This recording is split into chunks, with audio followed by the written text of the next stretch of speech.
Eric, there's been a lot of talk about you stepping down, and after 5 seasons, after being the creative force for 5 seasons, I just wanted to find out what's up with, you know, the ranking order now, and will you stay involved in the... Yeah, definitely. I won't even make like the back 9 golf joke or whatever, but yeah, no, I'm still like I think like I'm kind of the official loving, gentle pain in Sarah and Bob's asses. I'm like delightful hemorrhoids. I'm like fuzzy hemorrhoids. For the last 5 seasons? Yeah, right. Take it or leave it. Yeah, right, exactly. You know, like, first of all, it felt like the right time. Like, you know, there was a plan. There was a sense of how it was going to end. When we were in the middle of season 5 and it looked like it would continue, look, I want the show to continue forever. I mean, let it keep going. But my only point was, yeah, Jared Jensen like, it's like gun smoke. They're just like, but the only thing that I felt really strongly about was I said, look, the story has to end. Like, we can't stretch it because the audience will tell, and they'll know that it starts to get watered down or slow, and they deserve more respect than that. And so I said, let's just end it, and then you know, the next season is going to be in many ways kind of like the sequel to a movie. And it'll be a new storyline, and obviously there'll be the threads and the issues that came before it, but we won't be weighted under by the same apocalyptic mythology. And anyway, so because we're doing that, that felt like the real right time, because, you know, after doing like 104 episodes, I just was sort of, I just didn't want the creativity of the show to suffer, and Sarah and Bob, and they're both so invigorated and ambitious about the direction that the show can go in, and I think, frankly, there's such a shot in the arm to the show that that they're really taking it in a really exciting direction, and I'm just kind of like consigliere, like make sure it falls within tonal parameters. We want to talk too, Eric. Sorry. When I was a child, Toledo, my mother told me. So, you know, basically just, I'm in the room for breaks, I'm helping with episode ideas, I'm just trying to help out. I mop up, give oily back rubs. All right, I'll shut up. Jared, now I'm quiet. What would you like to say, Jared? What's the moment? What is it, Jared? What couldn't wait? Nothing. Be funny. Nothing at all. You lost me at consigliere. Sorry.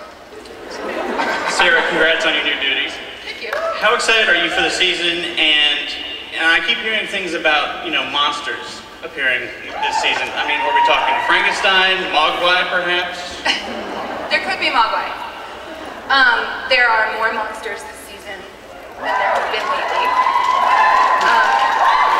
You know, we've done, the last couple of seasons has been a lot of apocalypse-related stuff. We got very epic, and we enjoyed getting very epic. We were excited that you kept watching, so we got to actually do the apocalypse.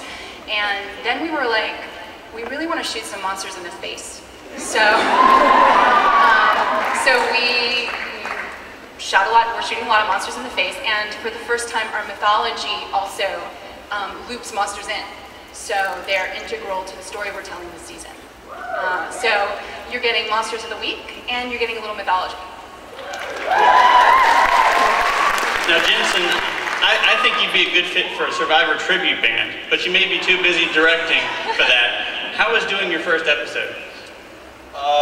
It was a lot different than I'm used to, as far as, you know, approaching a script. As an actor, I've been approaching these scripts for 5 years now, and really having to only make creative decisions on one character, one aspect of the script, and that's the character.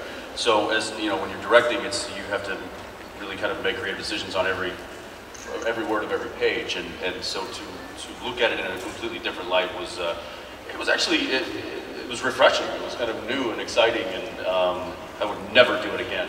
No, It was very cool and interesting. And the nice thing is that the guys in the writing room actually gave me a script that was very light Dean. So I actually got to show up 5 of the 8 days just as a director and just try to convince Jim Beaver to hit the marks that I wanted him to hit. But it was, which he never did. Actors, man.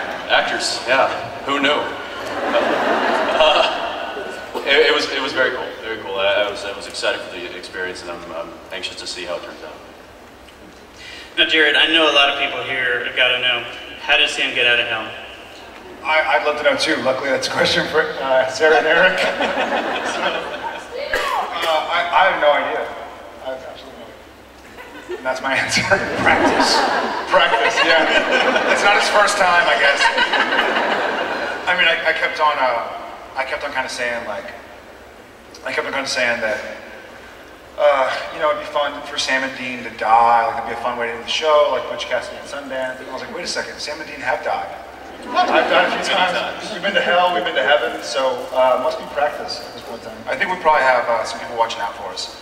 And that's my best guess, but I'm in the dark like y'all are. And Misha, the apocalypse has been averted, so all good.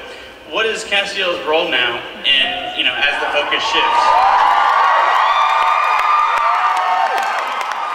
Everyone's like, yeah, Castiel should have a role. Because he hasn't up until now.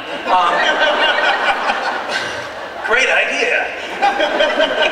Writers? Maybe mull that one over. That's food for thought. People like him. No.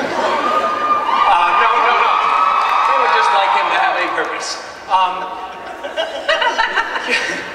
Castiel, I think he's kind of on cleanup detail at this point in heaven. Still don't quite know. I'm looking down the table for that "don't talk about that" look, but I'm going to talk about it anyway. What little I know is that Sarah, I think, put it very nicely. She said that that heaven was like post-Soviet Russia, just to make it boring. The government has collapsed. The leadership is in disarray. There are nukes that are falling into the wrong hands, and this upsets Castiel, and he's trying to coalesce. He's trying to form sort of a coalition that's actually going to function up there. So, what does that make him? Yeltsin? An aspiring Yeltsin? And I think we talked about... so much more about the show. Yeah. Really selling it, Misha. Yeah. And we haven't talked about this yet, but I just wanted to pitch to you the idea of him actually having a Russian accent. We probably need to hear a little bit just to... No, please, I don't. This is what you will hear, no Castiel. Okay?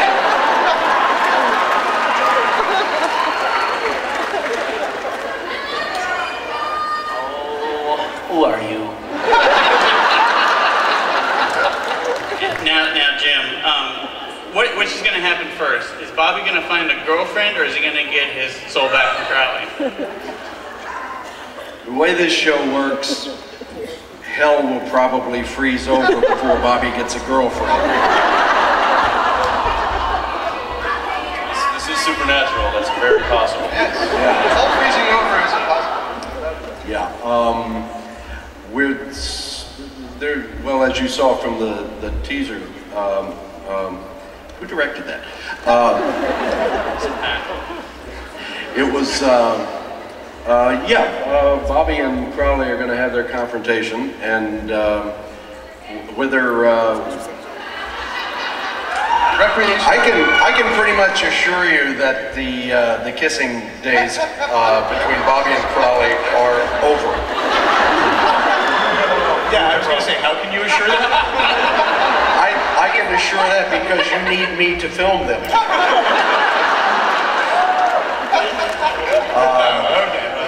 Yeah, of course, they could probably use the outtakes from last season.